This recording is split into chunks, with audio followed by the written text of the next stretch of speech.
ನಮಸ್ಕಾರ ಸ್ನೇಹಿತರೆ, ಇವತ್ತೊಂದು ಇಂಪಾರ್ಟೆಂಟ್ ವಿಚಾರವನ್ನು ತಿಳ್ಕೊಳ್ಳೋಣ. ನೀವೆಲ್ಲ ಪೆಟ್ರೋಲ್ ಯೂಸ್ ಮಾಡ್ತೀವಿ, ಡೀಸೆಲ್ ಯೂಸ್ ಮಾಡ್ತೀವಿ, ಮನೆಯಲ್ಲಿ ಗ್ಯಾಸ್ ಬಳಸ್ತೀವಿ. ಆದರೆ ಇದೆಲ್ಲ ಹೇಗೆ ನಿಮಗೆ ಪೂರೈಕೆ ಆಗುತ್ತೆ ಅಂತ ಯಾವ್ದಾದ್ರು ಯೋಚನೆ ಮಾಡಿದ್ದೀರಾ? ಇನ್ನು ಹೇಗೆ ಬರುತ್ತೆ? ಗಲ್ಫಿಂದ, ರಷ್ಯಾದಿಂದ, ಅಮೆರಿಕದಿಂದ, ವೆನೆಜುವೆಲಾದಿಂದ ಹಡಗಲು ಬರುತ್ತೆ.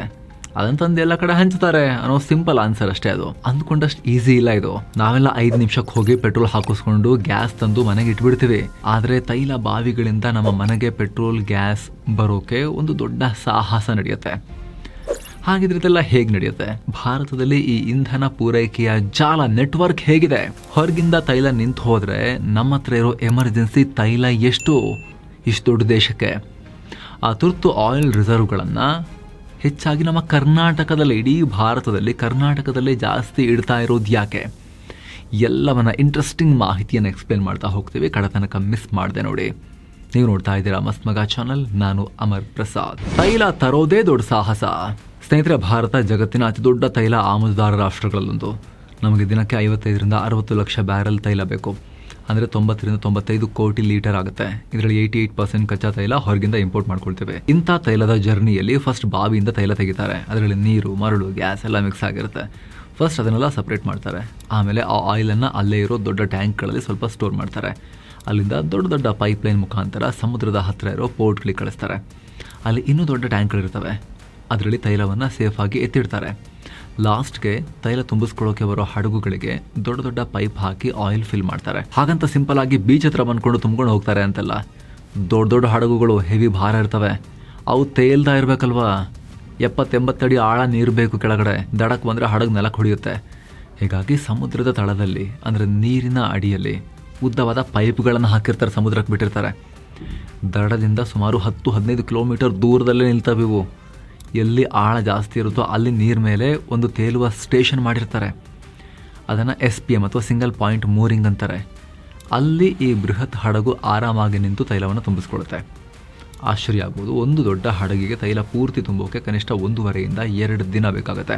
ಈ ಹಡಗುಗಳು 3 ಫುಟ್ಬಾಲ್ ಮೈದಾನದಷ್ಟು ದೊಡ್ಡ ಇರ್ತವೆ. 3.25 ಲಕ್ಷ ಟನ್ ತೂಕವನ್ನು ಹೊರತವೆ. ಒಂದೇ ಹಡಗಲ್ಲಿ 20 ಲಕ್ಷ ಬ್ಯಾರಲ್ ತನಕ ಕಚ್ಚಾ ತೈಲವನ್ನು ತುಂಬಬಹುದು. ಅಂದ್ರೆ 1 ಲಕ್ಷ ಕಾರುಗಳನ್ನ 1 ವರ್ಷ ಪೂರ್ತಿ ಓಡಿಸೋಕೆ ಈ ಒಂದೇ ಹಡಗಿನ ಎಣ್ಣೆ ತೈಲ ಸಾಕಾಗುತ್ತೆ. ಅಲ್ಲಿಂದ ತಮ್ಮ ದೇಶಗಳಿಗೆ ಮೂವ್ ಆಗ್ತವೆ. ಹಾಗಂತ ಪಟ್ಟಂತ ಬಂದ್ಬಿಡೋದಿಲ್ಲ. ನಿಧಾನ, ಗಂಟೆಗೆ 25ರಿಂದ 30 ಕಿಲೋಮೀಟರ್ ಸ್ಪೀಡ್ನಲ್ಲಿ ಮಾತ್ರ ತೇಲ್ತಾ ಹೋಗ್ತವೆ. ಜೊತೆಗೆ ಈ ಹಡಗುಗಳಿಗೆ ಕಾರು, ಬೈಕ್ ತರ ಬ್ರೇಕ್ ಹಾಕಿದ ತಕ್ಷಣ ನಿಲ್ಲೋ ಕೆಪಾಸಿಟಿ ಇರೋದಿಲ್ಲ. ನೀರಿನಲ್ಲಿ ಘರ್ಷಣೆ ಅಥವಾ ಫ್ರಿಕ್ಷನ್ ತುಂಬ ಕಮ್ಮಿ ಇರುತ್ತಲ್ವಾ. ಹಾಗಾಗಿ ಹಡಗು ಪೂರ್ತಿ ನಿಲ್ಲೋಕೆ 15ರಿಂದ 20 ನಿಮಿಷದ ಬ್ರೇಕಿಂಗ್ ಆಪರೇಷನ್ ನಡೆಸಬೇಕಾಗುತ್ತೆ. ಅದೇ ಕಾರಣಕ್ಕಾಗಿ 3ರಿಂದ 5 ಕಿಲೋಮೀಟರ್, ಕೆಲವೊಮ್ಮೆ ಅದಕ್ಕಿಂತ ಹೆಚ್ಚು ಮುಂದಕ್ಕೆ ಹೋಗ್ಬಿಟ್ಟಿರ್ತವೆ ಬ್ರೇಕ್ ಹಾಕದ ಮೇಲೆ. ಹೀಗೆ ತೈಲ ತುಂಬಿಕೊಂಡು ಬಂದ ಹಡಗುಗಳನ್ನು ತೈಲ ರಿಸೀವ್ ಮಾಡಿಕೊಳ್ಳೋ ರಾಷ್ಟ್ರಗಳು ದೂರದಲ್ಲೇ ನಿಲ್ಲಿಸ್ಕೊಳ್ತವೆ. ಯಾಕಂದರೆ ಇಲ್ಲೂ ಕೂಡ ಪೂರ್ತಿಯಾಗಿ ಹಡಗನ್ನು ದಡದ ಬದಿತ ನಿಲ್ಲಿಸ್ಕೊಳ್ಳೋಕ್ಕಾಗಲ್ಲ. ಫಾರ್ ಎಕ್ಸಾಂಪಲ್, ನಮ್ಮ ಮಂಗಳೂರಿನ MRPL ಘಟಕ ಇಲ್ಲಿ ಸಮುದ್ರದ ದಡದಿಂದ ಸುಮಾರು 17 ಕಿಲೋಮೀಟರ್ ದೂರದಲ್ಲಿ ಸಮುದ್ರದ ನಡುವೆ SPM ಸಿಂಗಲ್ ಪಾಯಿಂಟ್ ಮೂರಿಂಗ್ ಇದೆ. ಇಲ್ಲಿ ಸಮುದ್ರ 32 ಮೀಟರ್ ಆಳ ಇದೆ. ಅಲ್ಲಿಂದ ಗಂಟೆಗೆ 10,000 ಕ್ಯೂಬಿಕ್ ಮೀಟರ್ ಸ್ಪೀಡ್ನಲ್ಲಿ ಫ್ಲೆಕ್ಸಿಬಲ್ ಪೈಪ್ಗಳ ಮುಖಾಂತರ ಫ್ಯೂಲ್ ಪಂಪ್ ಆಗುತ್ತೆ. ನಂತರ ಅದು ದಡದಲ್ಲಿರೋ ಬೃಹತ್ ಸ್ಟೋರೇಜ್ ಟ್ಯಾಂಕ್ಗಳಿಗೆ ನೇರವಾಗಿ ಬಂದು ಬಿಡುತ್ತೆ. ಇಷ್ಟು ಸ್ಪೀಡಾಗಿ ಪಂಪ್ ಮಾಡಿದ್ರೂ ಒಂದೇ ಒಂದು ಹಡಗು ಖಾಲಿ ಮಾಡೋಕೆ ನಿರಂತರ 30ರಿಂದ 40 ಗಂಟೆ ಪಂಪ್ ಮಾಡ್ತಾನೆ ಇರಬೇಕು. ಮಂಗಳೂರಲ್ಲಿರೋ SPM single point mooring station ಭರ್ತಿ 3 ಲಕ್ಷ ಟನ್ ತೂಕದ ವೆರಿ ಲಾರ್ಜ್ ಕ್ರೂಡ್ ಕ್ಯಾರಿಯರ್ನ ಕೂಡ ಹ್ಯಾಂಡಲ್ ಮಾಡುತ್ತೆ. ಇದೇ ರೀತಿ ಭಾರತದಲ್ಲಿ ಒಟ್ಟು 10ಕ್ಕೂ ಅಧಿಕ SPM ಸ್ಟೇಷನ್ಗಳಿವೆ. ಮುಖ್ಯವಾಗಿ ಒಡಿಶಾ, ಆಂಧ್ರ ಮತ್ತು ಮುಂಬೈನಲ್ಲಿ ಈ ಸ್ಟೇಷನ್ಗಳಿವೆ.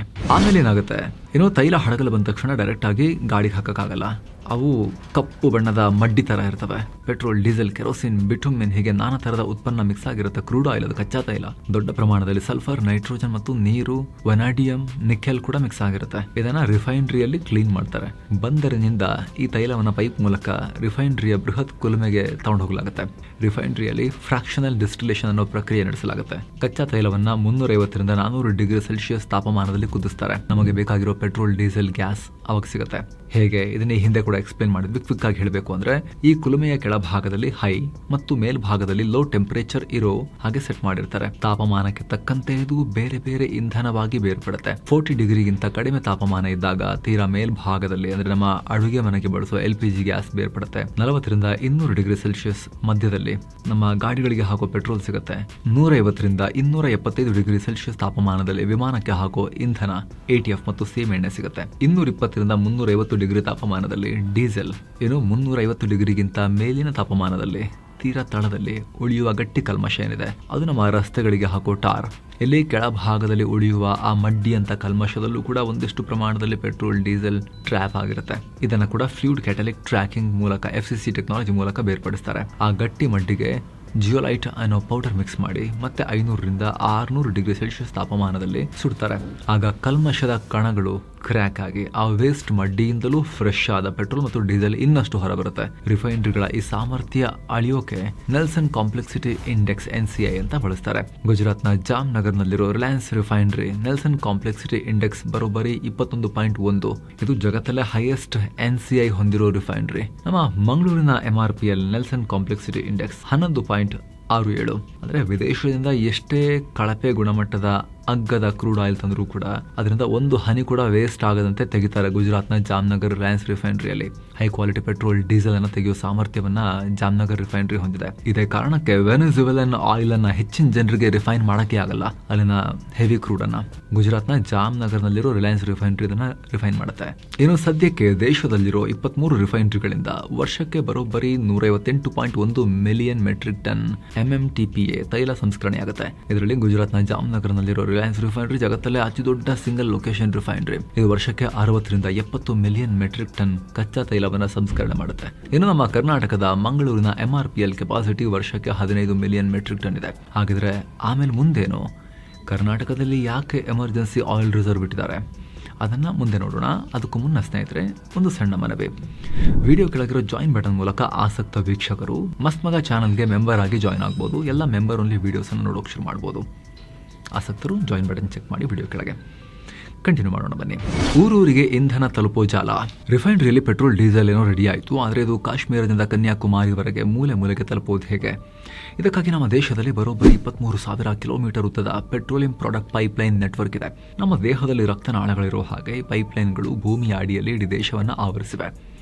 ಇದೊಂದು ಪ್ರಶ್ನೆ ಬರ್ಬೋದು ನಿಮಗೆ, ಪೆಟ್ರೋಲ್ ಡೀಸೆಲ್ ವಿಮಾನದ ಇಂಧನ ಎಲ್ಲದಕ್ಕೂ ಬೇರೆ ಬೇರೆ ಪೈಪ್ ಇರುತ್ತಾ? ಇಲ್ಲ, ಒಂದೇ ಪೈಪ್ ಲೈನ್ನಲ್ಲಿ ಎಲ್ಲವನ್ನು ಕಳಿಸ್ತಾರೆ. ಮಿಕ್ಸ್ ಆಗಲ್ವಾ? ಇಲ್ಲ, ಬೇರೆ ಬೇರೆ ಟೈಮ್ನಲ್ಲಿ ಕಳಿಸ್ತಾರೆ. ಬ್ಯಾಚ್ ವೈಸ್ ಬ್ಯಾಚಿಂಗ್ ಸಿಸ್ಟಮ್ ಇದೆ. ಮೊದಲು ಪೆಟ್ರೋಲ್ ಕಳಿಸ್ತಾರೆ, ಅದರ ಹಿಂದೆನೇ ಡೀಸೆಲ್ ಕಳಿಸ್ತಾರೆ. ಈ ಎರಡೂ ದ್ರವಗಳು ಸೇರೋ ಜಾಗದಲ್ಲಿ ಒಂದು ಸಣ್ಣ ಮಿಕ್ಸಿಂಗ್ ಆಗುತ್ತೆ. ಅದನ್ನು ಇಂಟರ್ಫೇಸ್ ಝೋನ್ ಅಂತ ಕರೀತಾರೆ. ಇದನ್ನು ಟ್ರ್ಯಾಕ್ ಮಾಡೋಕ್ಕೆ ಪೈಪ್ಲೈನ್ ಒಳಗಡೆ PIG ಬಿಡ್ತಾರೆ. ಪಿಗ್ ಹಂದಿ ಅಲ್ಲ, ಪೈಪ್ಲೈನ್ ಇನ್ಸ್ಪೆಕ್ಷನ್ ಗೇಜ್. ಹಾಗೆ SCADA ಅನ್ನೋ ಸಾಫ್ಟ್ವೇರ್ ಮೂಲಕ ಮಾನಿಟರ್ ಮಾಡ್ತಾರೆ. ಪೈಪ್ನ ಕಡೆಯಲ್ಲಿ ಈ ಮಿಕ್ಸ್ ಆಗಿರೋ ಸ್ವಲ್ಪ ಭಾಗವನ್ನು ಮಾತ್ರ ಬೇರ್ಪಡಿಸಿ ಮತ್ತೆ ರಿಫೈನರಿ ಕಳಿಸ್ತಾರೆ. ಉಳಿದ ಶುದ್ಧ ಪೆಟ್ರೋಲ್ ಡೀಸೆಲ್ ಬೇರೆ ಬೇರೆ ಟ್ಯಾಂಕ್ಗಳಿಗೆ ಸೇರುತ್ತೆ. ಪೈಪ್ಲೈನ್ ಹಾಗೂ ಬೃಹತ್ ಗೂಡ್ಸ್ ರೈಲುಗಳ ಮುಖಾಂತರ ಪ್ರತಿ ರಾಜ್ಯದಲ್ಲಿರೋ ಆಯಿಲ್ ಡಿಪೋಗಳಿಗೆ ಈ ಇಂಧನ ಬಂದು ಶೇಖರಣೆ ಆಗುತ್ತೆ. ಅಲ್ಲಿಂದ ಟ್ಯಾಂಕರ್ ಲಾರಿಗಳಿಗೆ ತುಂಬಿಕೊಂಡು ನಿಮ್ಮ ಊರಿನಲ್ಲಿರೋ ಪೆಟ್ರೋಲ್ ಬಂಕ್ಗಳಿಗೆ ತಲುಪಿಸ್ತಾರೆ. ಗೊತ್ತಿರಲಿ, ಇತ್ತೀಚಿನ ಲೇಟೆಸ್ಟ್ ರಿಪೋರ್ಟ್ ಪ್ರಕಾರ ಭಾರತದ ಪೆಟ್ರೋಲ್ ಬಂಕ್ಗಳ ಸಂಖ್ಯೆ 1 ಲಕ್ಷದ ಗಡಿ ದಾಟಿದೆ. ಇದು ಅಮೆರಿಕ ಮತ್ತು ಚೀನಾ ಬಿಟ್ಟರೆ ಜಗತ್ತಿನ 3ನೇ ಅತಿ ದೊಡ್ಡ ರಿಟೇಲ್ ನೆಟ್ವರ್ಕ್. ಇನ್ನು ಗ್ಯಾಸ್ ಬಗ್ಗೆ ನಾವು ನಿಮಗೆ ಕಂಪ್ಲೀಟ್ ಡಿಸ್ಟ್ರಿಬ್ಯೂಷನ್ ಹಿಂದೆ ಎಕ್ಸ್ಪ್ಲೇನ್ ಮಾಡಿದ್ವಿ. ಕ್ವಿಕ್ ಆಗಿ ಹೇಳಬೇಕು ಅಂದರೆ LPG ರಿಫೈನರಿಯಿಂದ ಹೊರಬರೋ LPGಯನ್ನು ಬಾಟ್ಲಿಂಗ್ ಪ್ಲಾಂಟ್ಗಳಿಗೆ ಕಳಿಸ್ತಾರೆ. ಅಲ್ಲಿ ಕೆಂಪು ಬಣ್ಣದ ಸಿಲಿಂಡರ್ಗಳಿಗೆ ತುಂಬಿ ಏಜೆನ್ಸಿಗಳ ಮುಖಾಂತರ ಲಾರಿಗಳಲ್ಲಿ ಮನೆ ಮನೆ ಬಾಗಿಲು ತಗೊಂಡು ಹೋಗ್ತಾರೆ. ಇವತ್ತು ಭಾರತದಲ್ಲಿ 33 ಕೋಟಿಗೂ ಅಧಿಕ ಆಕ್ಟಿವ್ LPG ಕನ್ಸ್ಯೂಮರ್ಸ್ ಇದ್ದಾರೆ. ಇಂಡಿಯನ್ ಆಯಿಲ್ ಸಂಸ್ಥೆ ಒಂದೇ ದಿನಕ್ಕೆ 27 ಲಕ್ಷ ಸಿಲಿಂಡರ್ಗಳನ್ನು ಡಿಸ್ಟ್ರಿಬ್ಯೂಟ್ ಮಾಡ್ತಾ ಇದೆ. ಇನ್ನು ಪೈಪ್ ನ್ಯಾಚುರಲ್ ಗ್ಯಾಸ್ PNG ಕೂಡ ರ್ಯಾಪಿಡ್ ಆಗಿ ಎಕ್ಸ್ಪ್ಯಾಂಡ್ ಆಗ್ತಾ ಇದೆ. ಅದನ್ನು ಕಂಪ್ರೆಸ್ ಎಲ್ಲ ಮಾಡೋ ಅವಶ್ಯಕತೆ ಇಲ್ಲ. ನ್ಯಾಚುರಲ್ ಗ್ಯಾಸ್ ಫಾರ್ಮ್ನಲ್ಲೇ ಪೈಪ್ಗಳಲ್ಲಿ ಡೈರೆಕ್ಟ್ ಆಗಿ ಸ್ಟವ್ಗೆ ತಲುಪಿಸಬಹುದು.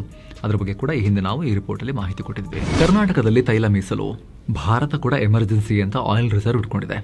ಎಷ್ಟಿದೆ ಅಧಿಕೃತವಾಗೇನು ಹೇಳಲ್ಲ ಅವರು, ಆದರೆ ರೀಸೆಂಟಾಗಿ RTI ಹಾಕಿದಾಗ ಒಂದು ಮಾಹಿತಿ ಬಂದಿತ್ತು. 3.3 ಮಿಲಿಯನ್ ಮೆಟ್ರಿಕ್ ಟನ್ ಸ್ಟ್ರಾಟಜಿಕ್ ರಿಸರ್ವ್ಸನ್ನು ಭಾರತ ಇಟ್ಕೊಂಡಿದೆ ಅಂತ. 9 ರಿಂದ 10 ದಿನಗಳಿಗೆ ಸಾಕಾಗುತ್ತೆ ಅಷ್ಟೇ ಇದು. ಆದರೆ ನಮ್ಮಲ್ಲಿ 5.33 ಮಿಲಿಯನ್ ಮೆಟ್ರಿಕ್ ಟನ್ ತೈಲ ರಿಸರ್ವ್ ಕೆಪಾಸಿಟಿ ಇದೆ ಅಂತ ಹೇಳ್ತಾರೆ. ಅಂದರೆ ಅಷ್ಟು ರಿಸರ್ವ್ ಮಾಡೋ ಸಾಮರ್ಥ್ಯ ನಮಗಿದೆ ಅಂತ. ಈ ರಿಸರ್ವ್ 3 ಕಡೆ ಇದೆ.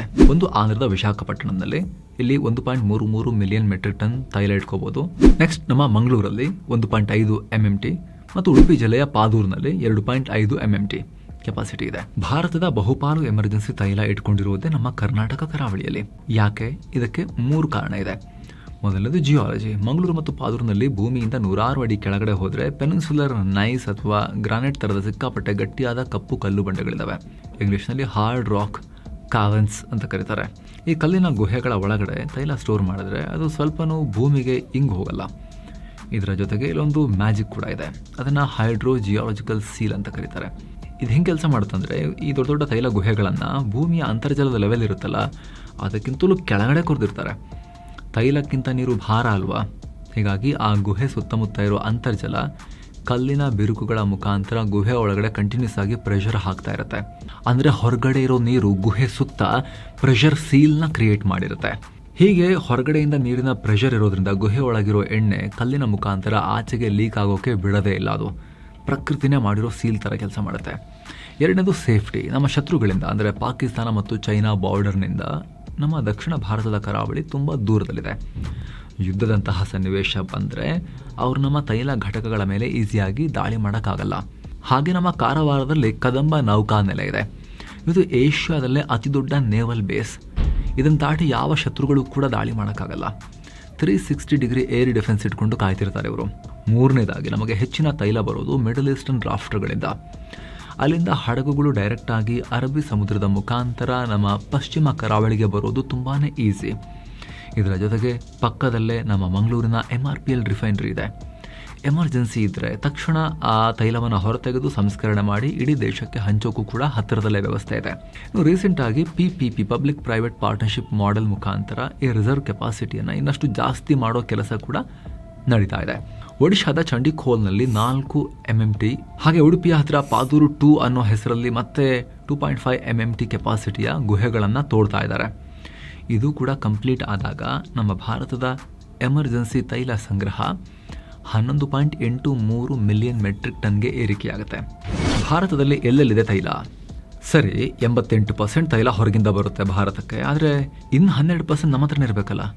12% ಇಷ್ಟು ದೊಡ್ಡ ದೇಶಕ್ಕೆ ಇಲ್ಲೇ ಮಾಡ್ಕೋತಿದ್ದೀವ ನಾವು. ಹಾಗಾದರೆ ತೈಲ ಎಲ್ಲೆಲ್ಲಿ ಸಿಗ್ತಾ ಇದೆ ನಮ್ಮಲ್ಲಿ? ಪೆಟ್ರೋಲಿಯಂ ಅದನ್ನು ಕೂಡ ನೋಡಲೇಬೇಕಲ್ಲ ನಾವು. 29 ಮಿಲಿಯನ್ ಮೆಟ್ರಿಕ್ ಟನ್ ತೈಲ ನಮ್ಮಲ್ಲೇ ಉತ್ಪಾದನೆ ಆಗುತ್ತೆ. ಪಾಪ್ಯುಲೇಷನ್ ತುಂಬ ಕಮ್ಮಿ ಇದ್ದಿದ್ರೆ ಸಾಕಿತ್ತು. ನಮ್ಮ ದೇಶದಲ್ಲಿ ಉತ್ಪಾದನೆ ಆಗೋ ತೈಲವೇ ಸಾಕಿತ್ತು. ಒಂದು 8 ಕೋಟಿನೋ 10 ಕೋಟಿನೋ ಪಾಪ್ಯುಲೇಷನ್ ಇದ್ದಿದ್ರೆ ನಮಗೆ. ಅದರಲ್ಲಿ ಎಲ್ಲಿ ಗೊತ್ತಾ ಜಾಸ್ತಿ ಉತ್ಪಾದನೆ ಆಗೋದು? ಮುಂಬೈ ಹೈ ಅಥವಾ ಬಾಂಬೆ ಹೈನಲ್ಲಿ. ಭಾರತದ ಅತಿ ದೊಡ್ಡ ಆಫ್ ಶೋರ್ ಡ್ರಿಲ್ಲಿಂಗ್ ಇದೆ ಇಲ್ಲಿ. ದೇಶದ ಒಟ್ಟು ಉತ್ಪಾದನೆಯಲ್ಲಿ 50% ಪಾಲು ಇಲ್ಲೇ ಉತ್ಪಾದನೆ ಆಗುತ್ತೆ. ಅದನ್ನು ಬಿಟ್ಟರೆ ರಾಜಸ್ಥಾನದ ಬಾರ್ಮರ್ ಬೇಸಿನ್ನಲ್ಲಿ ಸ್ವಲ್ಪ ತೈಲ ತೆಗಿತಾರೆ. ಇಲ್ಲಿ ಮಂಗಳ, ಭಾಗ್ಯಂ ತೈಲ ಬಾವಿಗಳು ದೇಶದ ಒಟ್ಟು ತೈಲ ಉತ್ಪಾದನೆಗೆ 20% ಕೊಡುಗೆ ಕೊಡ್ತವೆ. ಇನ್ನು ಅಸ್ಸಾಂನ ದಿಗ್ಬಾಯ್ನಲ್ಲೂ ಕೂಡ ಭಾರತದ ಹಳೆಯ ತೈಲ ನಿಕ್ಷೇಪ ಇದೆ. ಇನ್ನು ಇತ್ತೀಚೆಗೆ ಆಂಧ್ರದ ಕರಾವಳಿಯ ಕೃಷ್ಣ ಗೋದಾವರಿ ಬೇಸಿನಲ್ಲಿ ONGC ಡೀಪ್ ವಾಟರ್ ಎಕ್ಸ್ಟ್ರಾಕ್ಷನ್ ಶುರು ಮಾಡಿದೆ. ಇಲ್ಲಿಂದ ದಿನಕ್ಕೆ 45,000 ಬ್ಯಾರಲ್ ತೈಲ ಮತ್ತು ಅನಿಲವನ್ನು ತೆಗೆಯೋ ಕೆಲಸ ಆಗ್ತಾ ಇದೆ. ಇನ್ನು ಅಂಡಮಾನ್ ಮತ್ತು ನಿಕೋಬಾರ್ನಲ್ಲೂ ಕೂಡ ಪೆಟ್ರೋಲಿಯಂ ನಿಕ್ಷೇಪ ಪತ್ತೆಯಾಗಿದೆ. ಅದಿನ್ನೂ ಪರೀಕ್ಷಾ ಹಂತದಲ್ಲಿದೆ. ಇನ್ನು ವಿದೇಶದ ಕಡೆಗೆ ನೋಡಿದ್ರೆ ಅಬುದಾಬಿಯಲ್ಲಿ, ಇರಾಕಲ್ಲಿ, ಸಿರಿಯಾದಲ್ಲೂ ಕೂಡ ನಮ್ಮ ತೈಲ ಬಾವಿಗಳಿವೆ. ಕೆಲ ಕಡೆ ಹಿಂಸೆಯ ವಾತಾವರಣ ಇರೋದ್ರಿಂದ ತೈಲ ಉತ್ಪಾದನೆ ಆಗ್ತಾ ಇಲ್ಲ. ಆದರೆ ಒಪ್ಪಂದದ ಪ್ರಕಾರ ನಮ್ಮ ಸ್ಟೇಕ್ ಇನ್ನೂ ಇದೆ. ಸೊ ಫ್ರೆಂಡ್ಸ್, ಇದಾಗಿತ್ತು ನಿಮಗೆ ಕಂಪ್ಲೀಟ್ ಈ ಆಪರೇಷನನ್ನು ಎಕ್ಸ್ಪ್ಲೇನ್ ಮಾಡೋ ಪ್ರಯತ್ನ. ನಿಮ್ಮ ಒಪಿನಿಯನ್ ಮಿಸ್ಸಿಲ್ಲದೆ ಕಾಮೆಂಟ್ ಮಾಡಿ ತಿಳಿಸಿ. ವರದಿ ಇಷ್ಟ ಆಗಿದ್ರೆ ಆಸಕ್ತ ವೀಕ್ಷಕರು ವಿಡಿಯೋ ಕೆಳಗಿರೋ ಜಾಯಿನ್ ಬಟನ್ ಮೂಲಕ ಮಸ್ತ್ಮಗ ಪ್ರೀಮಿಯಂ ಮೆಂಬರ್ಶಿಪ್ಪನ್ನು ಸೇರಿ ಎಲ್ಲ ಮೆಂಬರ್ ಓನ್ಲಿ ವೀಡಿಯೋಸನ್ನು ನೋಡ್ಬೋದು. ಹಾಗೆ ನಮಗೆ ನಿಮ್ಮ ಬೆಂಬಲವನ್ನು ನೀಡ್ಬೋದು. ಆಸಕ್ತರು ಚೆಕ್ ಮಾಡಿ ಮತ್ತೆ ಭೇಟಿ ಆಗ್ತಿರೋಣ. ನಮಸ್ಕಾರ.